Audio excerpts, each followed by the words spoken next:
Hi friends good morning. तो এখন বাজে সকাল 5:30 5:44 তো এখন আমি ছাদে এসেছি। তো সকালে ছাদটা বেশ সুন্দর লাগে। তো মাঝে মধ্যে আসি, রোজ রোজ আসা হয় না। তো ছাদে এসে তারপর নিচে ফ্রেশ ট্রেশ হয়ে চা খাচ্ছিলাম, তারপর পড়তে বসলাম। আমার এখন 1 ঘন্টা পড়া হয়ে গেছে। আর আমি পড়ছিলাম আধুনিক ভারতের ইতিহাস, একটা ম্যারাথন ক্লাস আছে। তো আজকে আমার ইতিহাসটা সিলেবাসটা কমপ্লিট হয়ে গেল।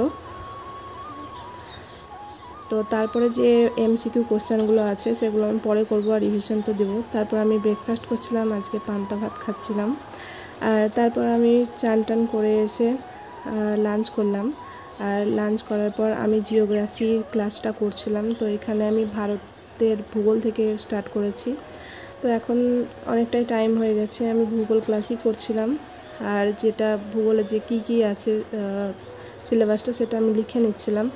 তো একটা একটা করে চ্যাপ্টার আমি কমপ্লিট করব।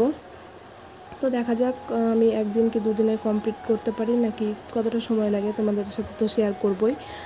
তো তারপরে আমি নোটগুলো বানাচ্ছিলাম আর একটা ম্যাপ পয়েন্টিং নিয়েছিলাম, তাতে বুঝতে ভালো হয়। ভূগোলটা মোটামুটি পড়া হয়েছে, সিলেবাস কমপ্লিট হয়নি, এখন পড়ছি লাইফ সায়েন্স। তো এখানে এগুলো আমি পড়ে তারপরে এমসিকিউ প্র্যাকটিস করব। যদি আজকের ব্লগটি ভালো লেগে থাকে তো সাবস্ক্রাইব করতে পারো।